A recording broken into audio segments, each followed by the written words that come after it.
अगला अध्याय, अध्याय 76, वह शक्ति जिसने लोगों को हताश कर दिया। घंटी पहले ही बज चुकी थी। अजगर और बाघ के बीच लड़ाई शुरू होने वाली थी। ... मंच पर डिंग हाओ ने अपने प्रतिद्वंद्वी की ओर देखा और पहली बार दम घुटने वाला दबाव महसूस किया। ली मुयुन निस्संदेह उन सभी शक्तिशाली प्रतिद्वंद्वियों में सबसे ऊपर था जिनका उसने कभी सामना किया था। ये युवक धीरे धीरे central academy of white shirts में व्हाइट शर्ट किंग बन गया था। वह राजा की मुद्रा में था और हल्की सी आभा देता था कि उसके पीछे ड्रैगन और बाघ चलते थे, कुलीन और राजसी। वह 5 अकादमियों में प्रसिद्ध ऑनरेबल अलायंस ऑफ 7 का प्रमुख था। वह central academy of white shirts का गौरव था और शक्ति का प्रतीक भी। बहुत कम लोगों ने ली मुयुन को युद्ध में पूरी ताकत से लड़ते देखा था, लेकिन हर कोई जानता था कि ली मुयुन बहुत ताकतवर था। अगर वह मजबूत नहीं होता, तो लियांग फेक्सु माननीय 7 गठबंधन में दूसरा स्थान लेने के लिए कैसे तैयार हो सकता था। फैंग जिंगजुन और चेन शेंग जैसे अनियंत्रित सदस्य, वे केवल उसका सम्मान कैसे कर सकते थे। कई बार जब ली मुयुन वहीं खड़े रहते थे, तो उनके प्रतिद्वंद्वी को असहनीय दबाव महसूस होता था। 5 अकादमियों की प्रतियोगिता में ली मुयुन ने विरोधियों को पूरी तरह से ध्वस्त कर दिया था। वह हमेशा उम्मीद के मुताबिक जीतता था। उसकी जीत सबसे अधिक पूर्वानुमानित और सबसे अधिक विश्वसनीय थी। Central academy of white shirt के कई शिष्य, ली मुयुन के प्रशंसक और कुछ बाहरी कोर के बुजुर्गों का दृढ़ विश्वास था कि 5 अकादमियों की प्रतियोगिता पूरी तरह से इस लड़के के लिए डिजाइन की गई थी। यह अपने साथियों के बीच इस अद्वितीय प्रतिभा के भव्य ताजपोशी का समारोह बन जाएगा। डिंग हाओ भी बहुत मजबूत था। आज से पहले डिंग हाओ ने बहुत चौंकाने वाली ताकत दिखाई थी। हालांकि ज्यादातर लोगों की नजर में डिंग हाओ की शक्ति ली मुयुन को धमकाने के लिए पर्याप्त नहीं थी। इस समय जब ली मुयुन सामने खड़ा था, डिंग हाओ को आखिरकार उस हताश भावना का एहसास हुआ जिसका सामना ली मुयुन के सामने प्रत्येक प्रतिद्वंद्वी ने किया था। उसे ऐसा महसूस हो रहा था जैसे कोई नश्वर एक दुर्गम पहाड़ का सामना कर रहा हो और एक पक्षी एक दुर्गम समुद्र का सामना कर रहा हो। यह व्यक्ति ऐसे स्वभाव के साथ पैदा हुआ था कि प्रतिद्वंद्वी उसे पहली नजर में ही हताश हो जाता था। अगर मैं तुम होते, तो मैं हार स्वीकार करने की पहल करता। ली मुयुन ने डिंग हाओ को देखा और शांति से कहा, कभी मत सोचना कि इस बार तुम भाग्यशाली हो जाओगे, हम एक ही लीग में भी नहीं हैं। ली मुयुन द्वारा कहे गए ऐसे शब्दों से लोगों को अपमानित या तिरस्कृत महसूस नहीं हुआ। ऐसा लग रहा था कि वह बस एक तथ्य बता रहे थे। डिंग हाओ मुस्कुराया और कहा, अगर हम पहले कोशिश नहीं करेंगे तो हमें कैसे पता चलेगा। ली मुयुन ने अपना सिर धीरे से हिलाते हुए कहा, मैं तुम्हें एक और मौका दूंगा। हार स्वीकार करो। मैं एक उभरते हुए प्रतिभाशाली व्यक्ति के मार्शल आर्ट के दिल को नष्ट नहीं करना चाहता। हमारे बीच का अंतर तुम्हारी कल्पना से परे है। डिंग हाओ, तुम अभी मुझे चुनौती देने के योग्य नहीं हो। क्या मैं हूं? डिंग हाओ ने धीरे से जंग लगी तलवार को अपने हाथ में थामा। अगर ऐसा है तो फिर कौन योग्य है? 5 अकादमियों में से सिर्फ एक ही हो सकती है, या कोई भी नहीं। ली मुयुन ने डिंग हाओ की हरकत को देखा और अपना सिर थोड़ा हिलाया। ऐसा लगता है कि तुमने चुनाव कर लिया है, तो कोई चाल चलो। मैं तुम्हें पहले 3 चाल चलने दूंगा। 3 चालों के दौरान अगर तुम मुझे अपने पैर ऊपर उठाने पर मजबूर कर दोगे तो मैं हार जाऊंगा। वह सचमुच बात कर सकता था। कितना अहंकारी! ली मुयुन के अहंकारी रवैये से पूर्वी अकादमी के हरे शर्ट वाले शिष्यों में तुरंत ही विरोध की भावना उत्पन्न हो गई। हालांकि डिंग हाओ ने कुछ नहीं कहा। उसने बस जंग लगी तलवार को अपनी छाती के सामने रखा और लड़ने का रुख अपनाया। उस पल उसकी पूरी गति बदल गई। बर्फीली हवा की धारें चुपचाप फैल रही थीं, और डिंग हाओ इसके केंद्र में था। तभी अचानक मानो मौसम बदल गया। डिंग हाओ के शरीर के चारों ओर एक सफेद धुंध घूमने लगी। धुंध में टपकते पानी की बूंदें नंगी आंखों से क्रिस्टल साफ बर्फ के टुकड़ों में बदल रही थीं।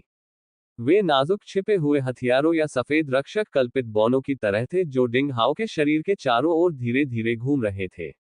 ये सबसे शक्तिशाली पवन और हिमक्यूई थी जिस पर डिंग हाओ ने महारत हासिल की थी। 2 छिद्रित मार्शल शिष्य क्षेत्र के शिखर की शक्ति। जंग लगी तलवार डिंग हाओ के हाथों में हल्के से हिल रही थी और लगातार गुनगुना रही थी।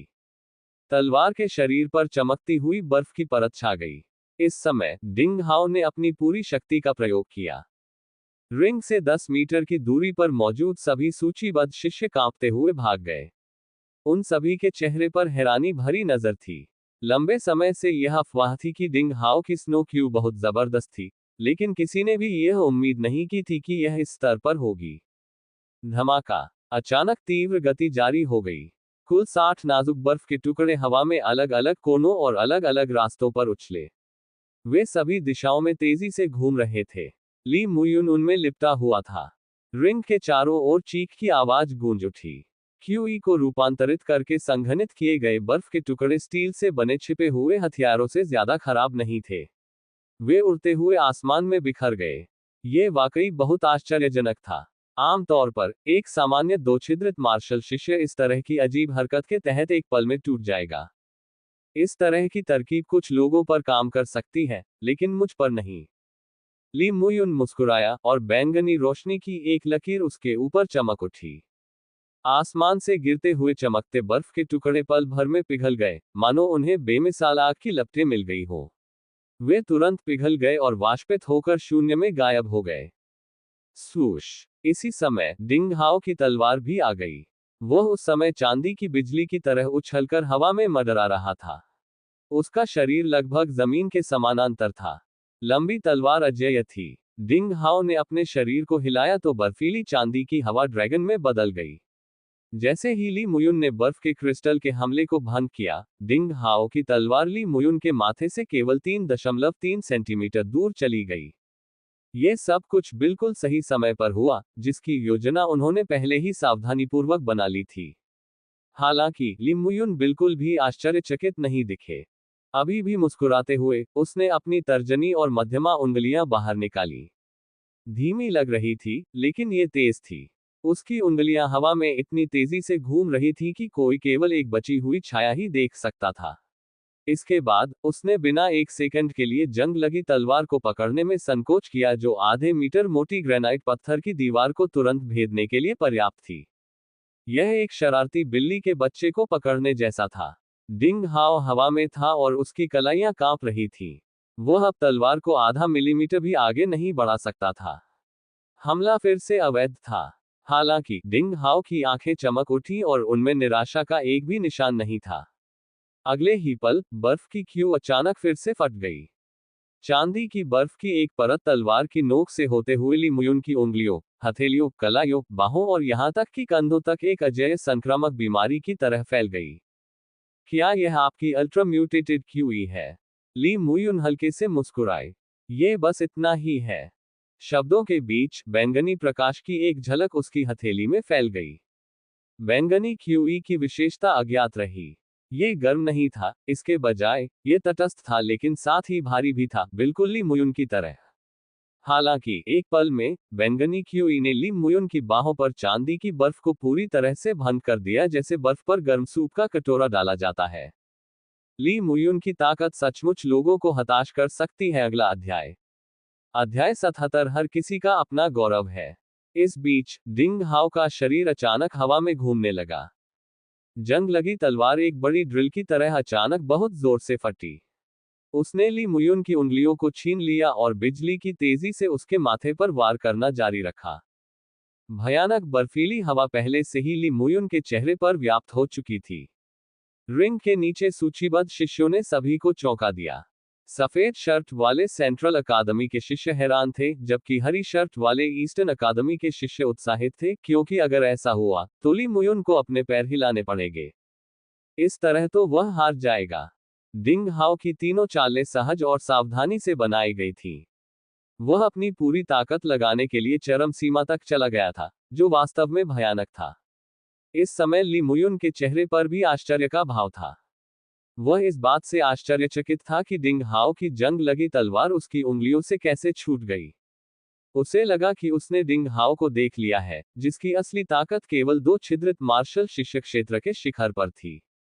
उसकी क्यूई अधिकतम 20 चक्कर प्रति सेकंड घूम सकती थी, लेकिन अभी अभी डिंग हाओ की जंग लगी तलवार से निकली क्यूई 21 चक्कर प्रति सेकंड से अधिक हो गई थी और 3 छिद्रित मार्शल शिष्य क्षेत्र में गिर गई थी। बेशक ली मुयुन के लिए वह बस आश्चर्यचकित था। अगले ही पल उसने बिजली की गति से अपनी दोनों उंगलियां बाहर निकाली। उसने उन्हें हल्के से मोड़ा और फिर वे सीधे डिंग हाओ की तलवार की नोक पर लगी। झनकार। ये दो विशाल हथौड़ों के एक दूसरे से टकराने की भयंकर तेज आवाज जैसा था। उस क्षण ध्वनि तरंग मूर्त प्रतीत हो रही थी। वह रिंग के केंद्र से सभी दिशाओं में पागलों की तरह बिखर रही थी।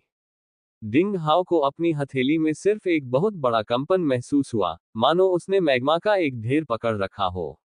वह अब जंग लगी तलवार को और नहीं पकड़ सका और उसे आसमान में उड़ा दिया। ली मुयुन के हमले के बाद उसके शरीर का आधा हिस्सा सुन्न हो गया था। वह 7 या 8 मीटर दूर उड़ गया, तब जाकर वह अपने पैरों पर खड़ा हो पाया। मंच के नीचे अजय उद्घोष एक ज्वालामुखी विस्फोट की तरह था जो हजारों वर्षों से चल रहा था। कुछ लोग उछल पड़े बिना नहीं रह सके। ये कल्पना करना कठिन था कि स्थिति में ऐसा मोड़ आएगा। जब डिंग हाओ जीत से 1 मिलीमीटर से भी कम दूरी पर था, तब ली मुयुन ने इतनी मजबूत ताकत दिखाई और तुरंत ही बाजी पलट दी। ताकतवर, भयानक।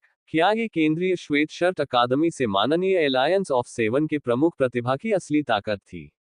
यहां तक कि डिंग हाओ, जिसने बार बार चमत्कार किए थे और ऐसे नाजुक 3 प्रहारों की योजना बनाई थी, उसे भी उसे एक कदम भी आगे बढ़ने के लिए मजबूर करना मुश्किल हो रहा था। भीड़ में ली कैनयांग, शियाओ चेंगक्सुआन, झांग फैन, वांग शियाओकी, ली लेन और पूर्वी अकादमी के सभी हरे शर्ट के शिष्यों ने खुद को चिल्लाने से नहीं रोका। ये बहुत दुखद था। हालांकि डिंग हाओ सफलता के इतने करीब था, लेकिन वह उसे बनाए रखने में विफल रहा। यहां तक कि गर्वित छोटा हंस, ली येरुओ, भी इस क्षण में चिल्लाया। कोई भी लड़की के गहरे अफसोस और अनिच्छा को सुन सकता था, जो 5 अकादमियों में लोकप्रिय थी। यहां तक कि ली कैनयांग ने भी अपने चचेरे भाई को चौंक कर देखा, क्योंकि उसे लगा कि उसका चचेरा भाई वास्तव में डिंग हाओ से नफरत करता है। भीड़ का परिधि। खूबसूरत आंखों वाली एक लड़की यह खेल देख रही थी। अब उसे भी अपना सिर हिलाना पड़ा और हल्की सी आह भरनी पड़ी। ये बहुत शर्म की बात है, शायद आपको भविष्य में ली मुयुन को चुनौती देने का अवसर मिले। अभी तक आपने देर से शुरुआत की है और आप उससे बहुत कमजोर हैं। आप चालों और गणनाओं के जरिए क्षेत्र और ताकत के मामले में बहुत बड़ा अंतर पा सकते हैं। देखने के मंच पर यिन यफेई और लू कुई गर्व से हंस पड़े। ली मुयुन का प्रदर्शन जितना बेहतर और शक्तिशाली होगा, उतनी ही अधिक संभावना है कि वह डिंग हाओ की जीत की राह को अवरुद्ध कर देगा। वे न केवल चेंग फी और उनके बीच जुए में जीतेंगे, बल्कि 250 ग्राम ताई स्टारडस्ट भी प्राप्त करेंगे। इसके अलावा वे गर्वित लिंग यिक्सुआन को हार स्वीकार करने के लिए मजबूर कर सकते हैं, जो उनके जीवन में एक वास्तविक मजेदार बात थी। चेंग फेई सचमुच थोड़ा बेचैन था। हे भगवान, तुम क्या कर रहे हो? तुम तलवार की मंशा का उपयोग क्यों नहीं करते? क्या तुमने पहले ही तलवार की मंशा का मूल रूप सीख लिया है? तुम ली मुयुन को एक कदम पीछे हटने के लिए मजबूर क्यों नहीं कर सकते? दूसरी ओर किसी भी भाव से रहित लिंग येशुआन पूरे समय काफी शांत दिख रहा था। मंच पर डिंग हाओ का चेहरा चमक उठा और उसने हवा से गिरी जंग लगी तलवार को प्राप्त कर लिया।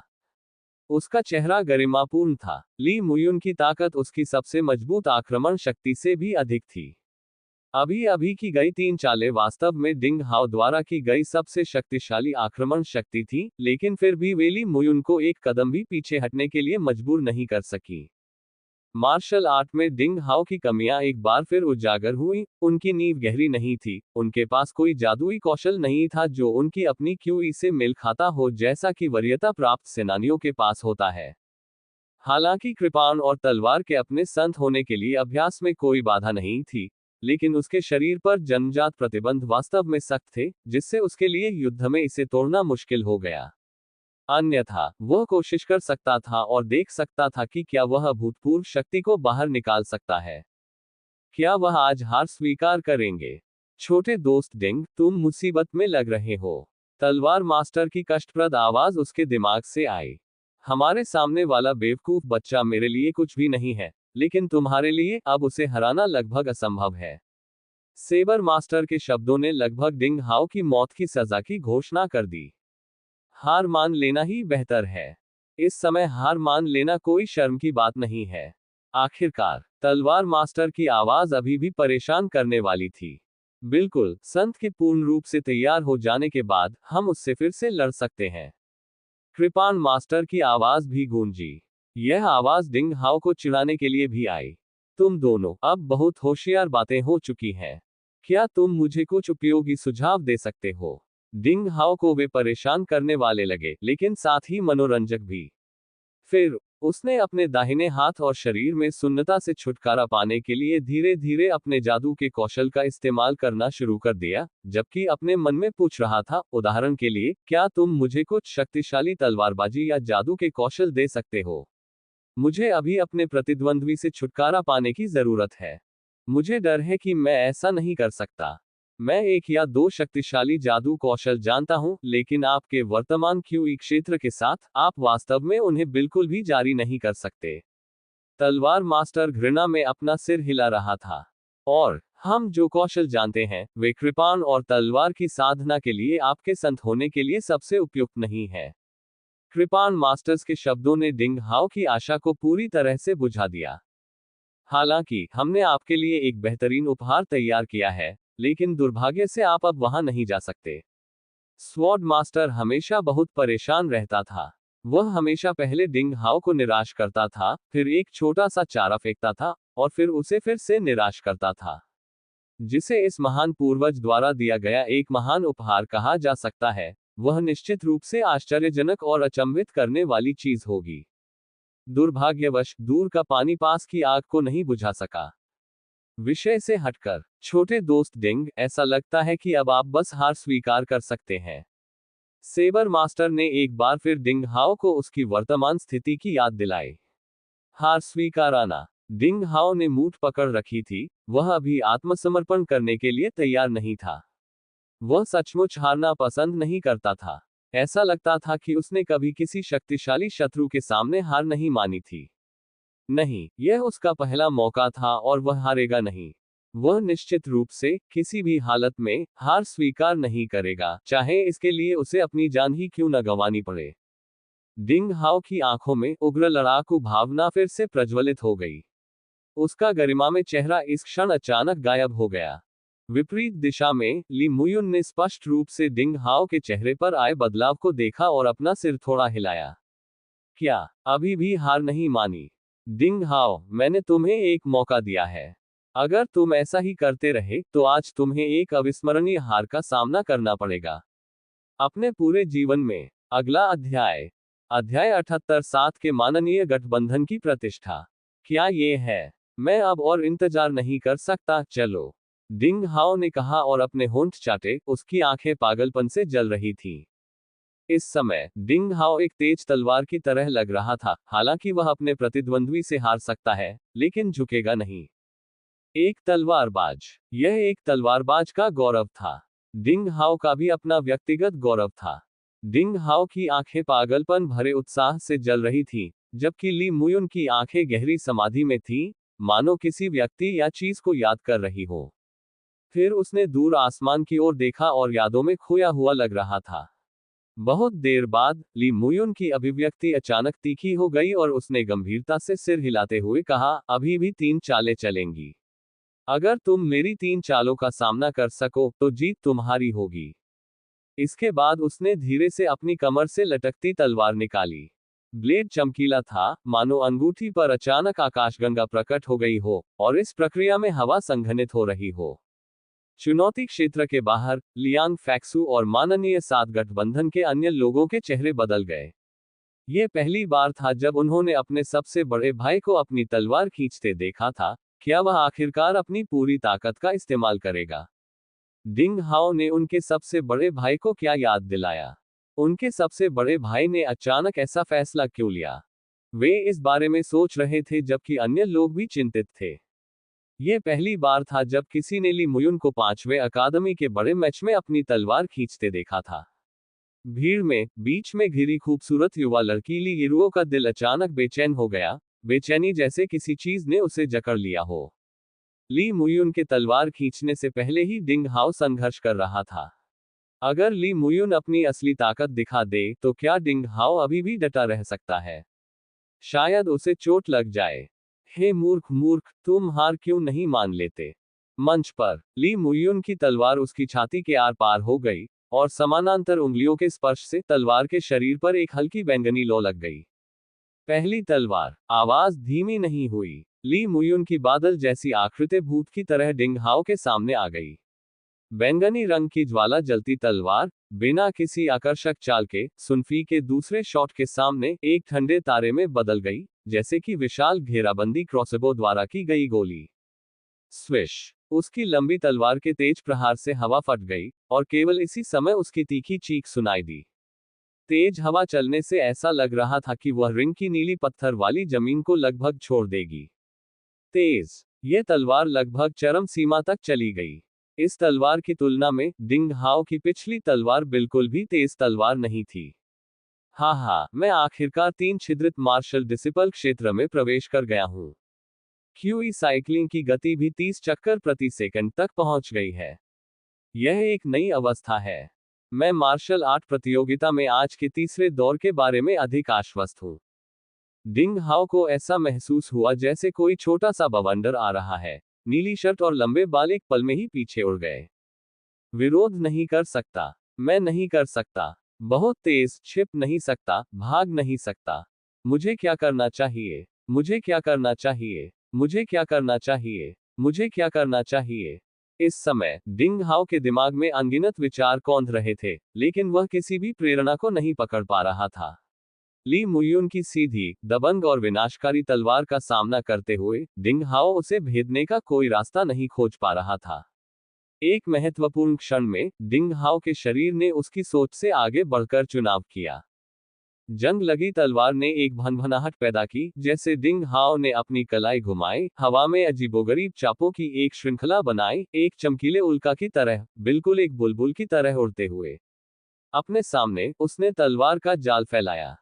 संघर्ष, संघर्ष, संघर्ष। अगले ही क्षण दोनों तलवारें इतनी तेजी से टकराईं कि उन्हें नंगी आंखों से नहीं देखा जा सकता था, और धातु के टूटने की आवाज सुनाई दी। अचानक आकाश से चिंगारियों का एक सुंदर दृश्य फूट पड़ा। ऐसी स्थिति में ली मुयुन की तलवार धीरे धीरे डिंग हाओ की भौहों के करीब आ गई। पूरी प्रक्रिया धीमी गति की पुनरावृत्ति की तरह थी।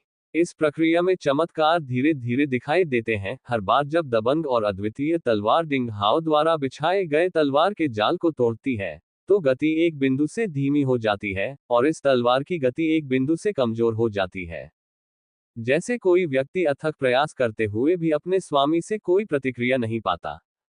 बंद दरवाजा। डिंग हाओ के दिमाग में एक विचार कौंधा, जिसने उसे बिजली की तरह झकझोर दिया।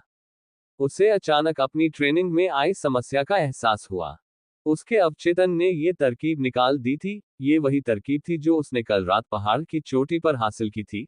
यह उन अनाम तलवारों में से एक थी जो काले कपड़े पहने अजीब आदमी ने उसे सिखाई थी, जिसे बंद दरवाजा कहा जाता है, जो रक्षात्मक अनुसंधान की एक तथाकथित चरम तरकीब है। मूल संस्करण में अंतहीन रहस्य थे। डिंग हाओ की चतुराई के कारण इसे सुलझाने में पूरी रात लग गई और कभी भी इसे सुलझाया नहीं जा सका। जब वह ली लैन को बचाने की प्रक्रिया में था, तब डिंग हाओ ने इस चाल को पूरा करने की कोशिश की। कई बार वह तलवार के प्रकार का केवल आधा से भी कम ही पूरा कर पाया, केवल लियांग फैक्सियो के जानवरों जैसे पीछा का थोड़ा सा विरोध कर पाया, और रिंग से बाहर भी जा गिरा।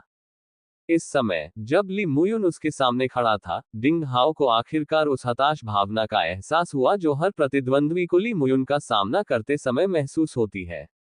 उसे ऐसा महसूस हो रहा था जैसे कोई नश्वर एक दुर्गम पहाड़ का सामना कर रहा हो और एक पक्षी एक दुर्गम समुद्र का सामना कर रहा हो। लेकिन मैं अपने अवचेतन मन के आवेग में आकर सर्वोत्तम विकल्प नहीं चुनना चाहता। अत्यधिक दबाव में डिंग हाओ का दिमाग खाली था और उसका पूरा व्यक्तित्व शून्यता की स्थिति में था। अप्रत्याशित रूप से वह इस जटिल और गहन तलवार शैली का 70% से अधिक पूरा करने में कामयाब रहा। हालांकि यह केवल 70% था, लेकिन ये ली मुयुन की विनाशकारी तलवार का विरोध करने के लिए पर्याप्त था। यह कोई आश्चर्य की बात नहीं थी कि तसिंग ही के शौकीन इतने आश्वस्त थे कि उन्होंने इस तलवार शैली का सामना करने का साहस किया। बहुत कम लोग इसे सीख सकते थे, यहां तक कि पूरे तलवारबाजी चाहने वाले संप्रदाय में भी। दूसरी ओर ली मुयुन के चेहरे पर एक बार फिर अप्रत्याशित भाव दिखा। उसकी पुतलियों में डिंग हाओ की जंग लगी तलवार द्वारा हवा में बिखेरी गई तलवार के जालों की परतें प्रतिबिंबित हो रही थीं, और अंततः ये सभी प्रतिबिंब आश्चर्य में बदलकर उसके चेहरे पर एकत्रित हो गए। ये किस तरह की तलवार है? ये किस तरह की तलवार है? कितनी अजीब ताकत है, अविश्वसनीय। दरअसल 2 छिद्रित स्तर की ताकत के साथ 3 छिद्रित चोटी वाली तलवार का विरोध करने में सक्षम होना। क्या डिंग हाओ अपनी ताकत छिपा रहा है? झनकार। हमले को रोकने के लिए डिंग हाओ लगातार 7 या 8 बार पीछे हटे। मैंने ली मुयुन की तलवार रोक दी। डिंग हाओ खाली अवस्था से बाहर निकल आया। थोड़ा सोचने के बाद उसे पता चला कि पहले क्या हुआ था।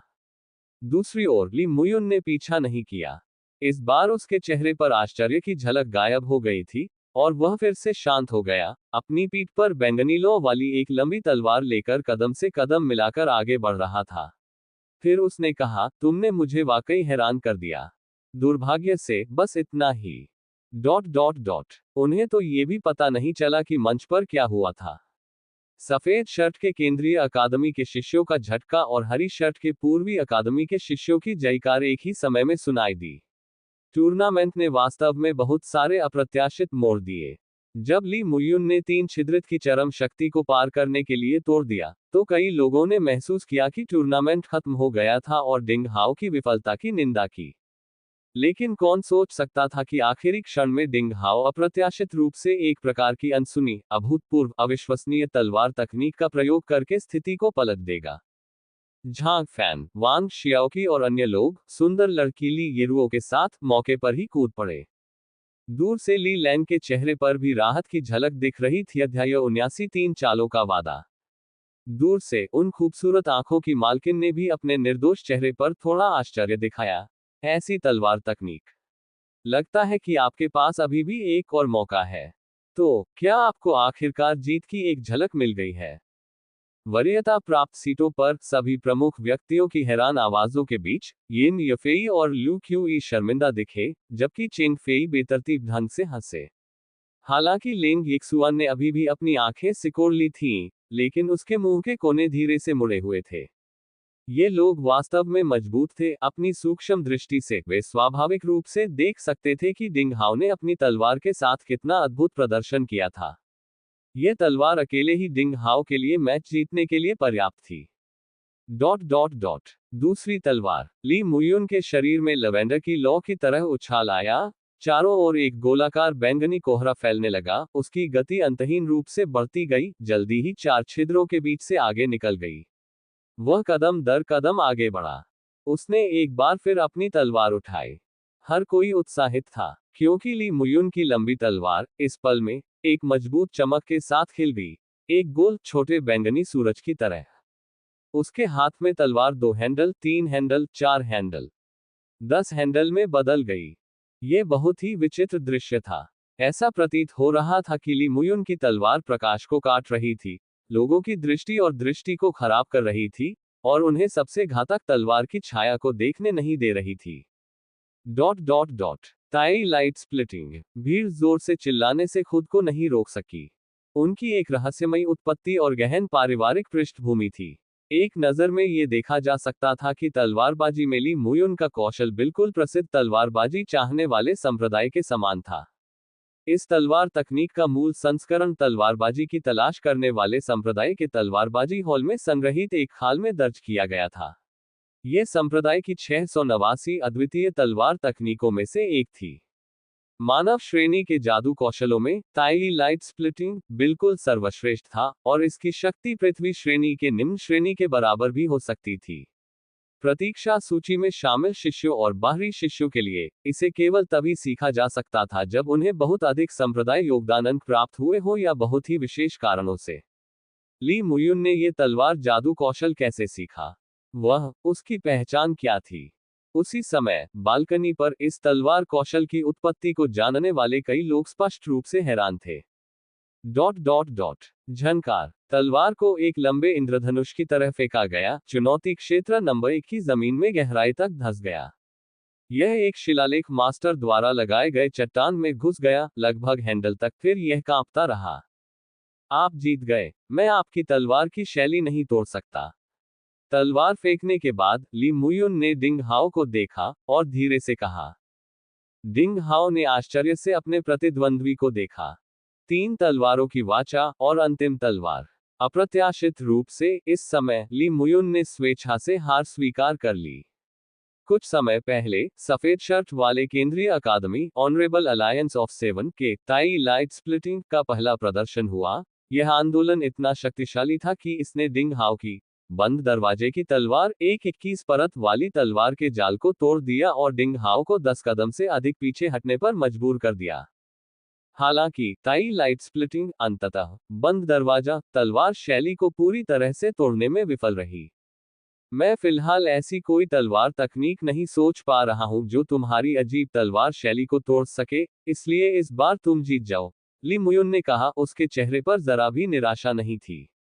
शांत दिखाई देते हुए उसने कहा, हालांकि 3 तलवारों का हमारा समझौता अभी भी वैध है। शेष तलवार को कुछ समय के लिए स्थगित कर दिया गया है।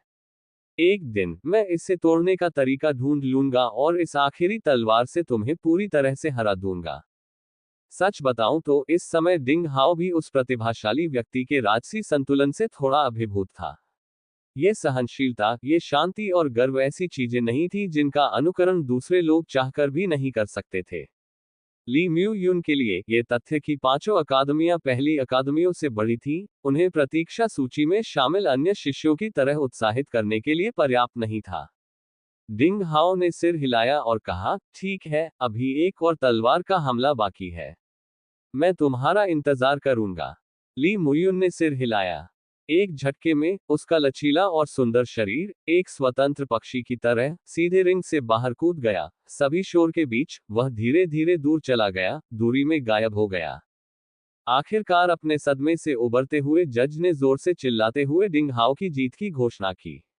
Eastern academy of green shirts, Ding Hao जीत गया। हुर्रे! भाई डिंग अद्भुत है। हाँ, वरिष्ठ भाई डिंग अमर रहे। हरी शर्ट वाली पूर्वी अकादमी अमर रहे। चुनौती क्षेत्र के बाहर तुरंत जयकारे लगने लगे। Eastern academy of green shirts के शिष्य अपना उत्साह नहीं रोक पाए और बेतहाशा चिल्लाने लगे। टूर्नामेंट एक कष्टदायक प्रक्रिया थी, जिसके कारण उन्हें लगा कि डिंग हाओ निश्चित रूप से हार जाएगा। हालांकि वे जानते थे कि अंत में उनके प्रिय वरिष्ठ भाई डिंग अंतिम विजेता बनने के लिए चमत्कार करेंगे। विभिन्न अकादमियों से आए शिष्यों ने चर्चा की। Central academy of white shirts के कुछ शिष्यों के चेहरे पर निराशा भी नहीं दिखी।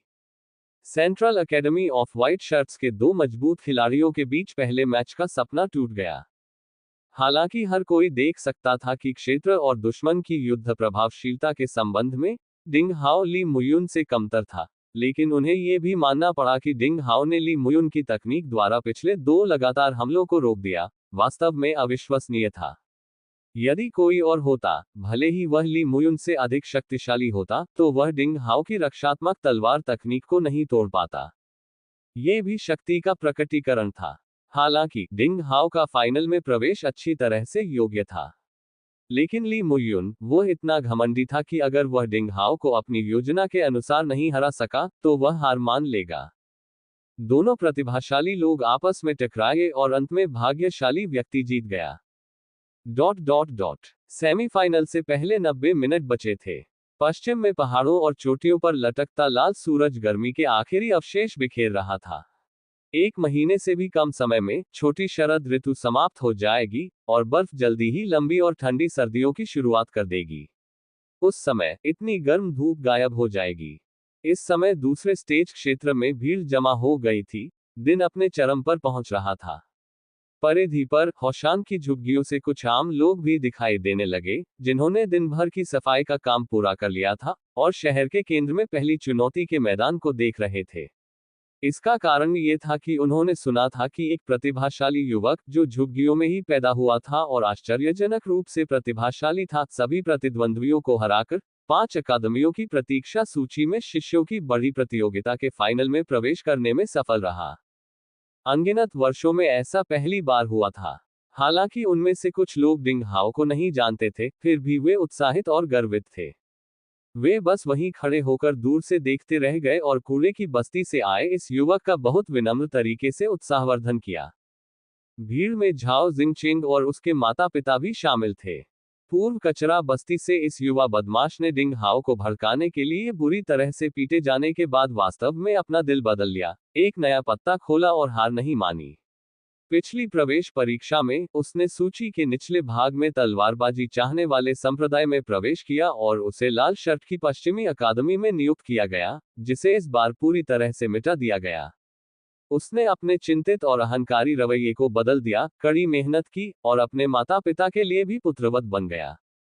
अगला अध्याय अध्याय 80 फाइनल। पहले 20 स्थानों पर रैंक किए गए शिष्यों के अलावा, जिन्हें विशेष उपचार दिया गया था, शेष 2000 किशोरों में से प्रत्येक को तलवारबाजी चाहने वाले संप्रदाय के रसद विभाग से प्रतीक्षा सूची में एक शिष्य के कपड़े, कमर टोकन और एक लंबी तलवार मिली। फिर उन्हें रात के लिए अस्थायी रूप से अतिथि क्वार्टर में नियुक्त किया गया। शायद सोंग जियानन के भाग्य ने झाओ जिंगचेन को दुखी महसूस कराया, जो उसके एक अच्छे इंसान बनने का एक कारण भी था। छोटा लड़का डिंग, जब वह कूड़े की बस्ती में था तो वह मूर्ख की तरह दिखता था। उसे नहीं लगता था कि मूर्ख लोगों की किस्मत अच्छी होती है। वह अचानक समझने लगा और 5 अकादमियों के फाइनल में प्रवेश करने के योग्य एक प्रतिभाशाली व्यक्ति बन गया, झाओ दहाई ने ईमानदारी से कहा। भाई डिंग 3 साल में एक प्रतिभाशाली व्यक्ति बन गया। उसने 3 साल तक चुपचाप कड़ी मेहनत की और अब वह एक सच्ची सनसनी बन गया है। झाओ जिंगचेंग ने आगे कहा। लेकिन पिताजी, चिंता मत करो। एक दिन मैं भाई डिंग की तरह एक मास्टर बन जाऊंगा और फिर मैं कबीले से इनाम पाने में सक्षम हो जाऊंगा, ताकि आप और मां कचरा क्षेत्र से दूर हो सके और सामने के पहाड़ पर एक अच्छा जीवन जी सकें। अच्छा अच्छा, झाओ दहाई ने संतुष्ट भाव से उत्तर दिया। ये बेटा पागलों की तरह भागता था और बहुत परेशानियां करता था। वह कम चिंता नहीं कर सकता था। अप्रत्याशित रूप से डिंग हाओ द्वारा पीटे जाने के बाद वह बेहतर हो गया। वैसे तुम लिटिल चैप डिंग के लिए परेशानी ढूंढते थे। वह अब एक बड़ा सितारा बन गया है। वह बदले में तुम्हें शर्मिंदा नहीं करना चाहेगा, है ना? झाओ दहाई ने कुछ चिंतित होकर कहा। झाओ जिंगचेंग ने सहजता से मुस्कुराते हुए कहा, पिताजी, आप निश्चिंत हो सकते हैं कि यह सब अतीत की बात है। भाई डिंग उदार और अत्यंत विनम्र है। अब वे न केवल पूर्वी अकादमी ऑफ ग्रीन शर्ट्स और 5 अकादमियों के आधिकारिक शिष्य हैं, बल्कि अधिकांश लोग उनकी प्रशंसा करते हैं। मैंने कुछ समय पहले उनसे कुछ प्रशिक्षण समस्याओं के संबंध में सलाह मांगी थी, और उन्होंने मुझे एक एक करके उत्तर दिए। बेटा, छोटे चैप डिंग की दयालुता को याद रखना। वह एक ड्रैगन है जो आखिरकार 9वें स्वर्ग तक उड़ जाएगा। जब तक तुम कीड़ा नहीं बन जाते, मैं, तुम्हारे पिता बहुत राहत महसूस करेंगे। अरे पापा, आप अपने बेटे से ऐसा कैसे कह सकते हैं? भले ही मैं आसमान में ड्रैगन न बनूं, पर पानी में ड्रैगन तो बन ही जाऊंगा। है कूड़े के ढेर में खड़े इन लोगों के बीच भी इसी तरह की चर्चाएं फैली हुई थी। कुछ लोगों को डिंग हाओ के बारे में अतीत की रोचक बातें याद आ रही थीं, जबकि कुछ ईर्ष्यालु थे। वे सभी एक ही मूड में थे, यानी उन्हें उम्मीद थी कि डिंग हाओ आगामी फाइनल में एक झटके में चैंपियनशिप जीत लेगा। वाह हा, झांग फैन, हमने कर दिखाया। चलो कमाई इकट्ठा करते हैं। वांग शियाओकी ने झांग फैन को लिया और उस स्टॉल की ओर भागा, जहां उन्होंने दांव लगाया था। डिंग हाओ जीत गया। उच्च बाधाओं ने वांग शियाओकी के 12,000 टेल सोने के निवेश को तुरंत 82,000 में बदल दिया। यह अचानक धन की वृद्धि थी। निवेश पर इतना अधिक रिटर्न दुनिया में दुर्लभ था। झांग फैन इतना खुश था कि उसने अपना मुंह बंद नहीं किया।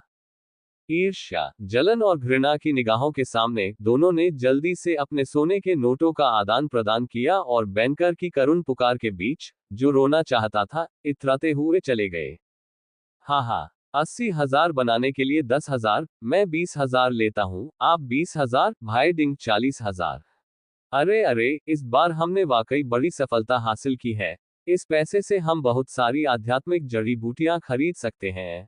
जब हम अभ्यास करेंगे तो आधी मेहनत से हमें 2 गुना परिणाम मिलेगा। वाह हा। वांग शियाओकी के मुंह के कोने लगभग उसके कानों के पास थे। मेरे पास कोई ताकत नहीं है, मैं ऐसा कैसे चाह सकता हूं? झांग फैन ने जल्दी से मना कर दिया। अरे, क्या हम पहले सहमत नहीं हुए थे? जब पैसे जीतने का समय आता है, तो सभी को लाभ होता है। तुम ऐसे हो, क्या तुम मुझे, वांग शियाओकी को भाई नहीं मानते? या तुम अभी भी उस समय से मुझसे दुश्मनी रखते हो जब मैंने तुम्हारे और तुम्हारे पिता के बारे में वो सब बकवास कहा था? वांग शियाओकी ने जानबूझकर युवा शिकारी का मजाक उड़ाया। मैंने नहीं देखा, ये सब खत्म हो गया है। आप झांग फैन ने कभी इतना सोना नहीं देखा था। उस समय वह वास्तव में हकलाने लगा और एक शब्द भी नहीं बोल सका। वांग शियाओकी ने उसके कंधे पर जोर से थपथपाया और दृढ़ता से कहा, यह सौदा हो गया। मेरा सम्मान करो, वांग शियाओकी, और 20,000 टेल सोना स्वीकार करो। जहां तक मेरी बात है, मैं घटिया बोलती हूं और मैंने कई लोगों को नाराज किया है, लेकिन मैं वास्तव में बुरा नहीं हूं। सोना उस दिन के लिए मेरी आधिकारिक माफी होगी, भाई। आप इसका उपयोग बड़ी संख्या में निम्न श्रेणी की आध्यात्मिक जड़ी बूटियां और औषधियां खरीदने के लिए कर सकते हैं। यह आपको जल्दी से आगे बढ़ने और कीवी बीज इकट्ठा करने में मदद कर सकता है। जब आप मजबूत हो जाते हैं तो आप एहसान वापस कर सकते हैं और मेरी मदद कर सकते हैं। यह झांग फैन हिचकिचाया। उसने अपने बारे में सोचा क्योंकि औसत दर्जे की योग्यता अभ्यास ने निम्न स्थिति को जन्म दिया। उसने परिवार में अपने माता पिता और चाचाओं की अपेक्षाओं के बारे में भी सोचा, ये जानते हुए कि अगर उसके पास ये सोने के नोट होते तो वह अपनी ताकत से आगे बढ़ने के लिए पर्याप्त धन जुटा सकता था। युवक ने आखिरकार सिर हिलाया और स्वीकार कर लिया। मैं तुम्हारा बहुत बड़ा एहसानमंद हूं। बैमन पर्वत का शिकारी तुम्हारी दयालुता का बदला चुकाएगा। अब से तुम मेरे भाई होगे, झांग फैन ने गंभीरता से कहा। वांग शियाओकी ने झांग फैन को मुट्ठी से मारा, फिर मुस्कुराते हुए कहा, यह सही है। हम कुछ समय से भाई हैं। चलो भाई डिंग के लिए जयकार करते हैं। फाइनल शुरू हो जाएगा। बेशक वह ये नहीं कहेगा कि उसने ली मुयुन की जीत के पक्ष में 30,000 टेल सोना भी लगाया था। वास्तव में उसने 12,000 सोना खो दिया। हालांकि वांग शियाओकी ने पैसे से ज्यादा डिंग हाओ और झांग फैन के भविष्य को महत्व दिया। पूर्व ने अपनी तीक्ष्णता दिखाई थी और निस्संदेह तलवारबाजी चाहने वाले संप्रदाय के प्रशिक्षण का केंद्र बन जाएगा। हालांकि वांग शियाओकी को बाद वाले पर ध्यान देना था। हालांकि उसके पास कम योग्यता थी, लेकिन उसकी अद्भुत दृढ़ता और डिंग हाओ के साथ उसके रिश्ते को नजरअंदाज करना मुश्किल था। बेशक गहराई से संपर्क के इन छोटे दिनों ने वांग शियाओकी को झांग फैन को एक साधारण रूममेट के रूप में पूरी तरह से स्वीकार करने के लिए मजबूर कर दिया था। तलवारबाजी चाहने वाले संप्रदाय में यह उनकी पहली सच्ची अटूट मित्रता थी। तलवारबाजी चाहने वाले संप्रदाय के नियमों के अनुसार 5 अकादमियों की प्रतियोगिताओं के बाद और जब प्रतीक्षा सूची के सभी शिष्य एक दूसरे से परिचित हो जाते, तो पूर्व, दक्षिण, पश्चिम, उत्तर और मध्य अकादमियों में से प्रत्येक 400 शिष्यों में से सबसे प्रतिभाशाली और योग्य शिष्य को अकादमी का प्रमुख चुनता था। इस लड़ाई को एक भव्य प्रतियोगिता कहा जा सकता है जिसने बहुत ध्यान आकर्षित किया। प्रतियोगिता शुरू होने से पहले ही बालकनी में बहुत भीड़ हो गई थी। कुछ वरिष्ठ शिष्य, जिन्हें प्रतीक्षा सूची में शामिल शिष्यों के बीच होने वाली प्रतियोगिता में कोई रुचि नहीं थी, वे भी अंदर के गेट से फाइनल देखने आ गए। विशेष रूप से डिंग हाओ द्वारा पहले प्रदर्शित की गई आश्चर्यजनक तलवार तकनीक ने देखने और सीखने के लिए अनगिनत लोगों को आकर्षित किया। तीनों महारथी शिलालेखकार अंततः पिछली लड़ाई में क्षतिग्रस्त चुनौती क्षेत्र की मरम्मत करने के लिए दौड़ पड़े, विभिन्न उपकरणों की जांच कर रहे थे और चट्टानों की ताकत और कठोरता को बढ़ाने के लिए चट्टानों पर विभिन्न रहस्यमय रन बना रहे थे, ताकि फाइनल की सुचारू प्रगति सुनिश्चित हो सके। प्रथम चुनौती क्षेत्र के चारों ओर भारी भीड़ थी, सभी लोग चर्चा कर रहे थे तथा अंतिम परिणाम की भविष्यवाणी कर रहे थे। मुझे लगता है कि भाई डिंग निश्चित रूप से जीतेंगे। यहां तक कि ली मुयुन ने भी हार स्वीकार कर ली है। लियांग फेक्सू माननीय 7 गठबंधनों में दूसरे स्थान पर है। क्या वह अभी भी ली मुयुन से बेहतर है? यह जरूरी नहीं है कि यह सच हो। ली मुयुन ने हार मान ली क्योंकि शुरुआत में उसने शर्त लगाई थी। तीनों तलवारों की सहमति के बिना ली मुयुन डिंग हाओ को रिंग से बाहर कर सकता था। वरिष्ठ भाई डिंग ने अंत में जो अजीब तलवारबाजी तकनीक दिखाई थी, उसे मत भूलना। लियांग फेक्सू के शरीर में एक भयानक शक्ति छिपी हुई है। एक बार जब वह इस शक्ति का उपयोग करता है तो परिणाम बहुत अप्रत्याशित होता है। भीड़ में उत्साह था और टूर्नामेंट अपने अंतिम चरम पर पहुंच चुका था। हर कोई यह जानने के लिए उत्सुक था कि आखिरकार कौन सभी प्रतिद्वंद्वियों को हराएगा। सभी तरह की ख्याति प्राप्त करेगा और सभी की पूजा स्वीकार करते हुए 5 अकादमियों के नंबर 1 सिंहासन पर विराजमान होगा। डिंग हाओ और लियांग फैक्स्यू दोनों प्रतियोगियों के विश्राम और तैयारी क्षेत्र में थे। पूर्वी अकादमी ऑफ ग्रीन शर्ट्स के प्रतिनिधि डिंग हाओ को घेर रहे थे, जबकि केंद्रीय अकादमी ऑफ व्हाइट शर्ट्स के भाई, सात धर्मी गठबंधन, ने लियांग फैक्सू को घेर लिया। धूपबत्ती के बाद प्रतियोगिता की अंतिम तैयारी कर रहे थे। माहौल तीव्र लड़ाई के स्तर पर पहुंच गया था।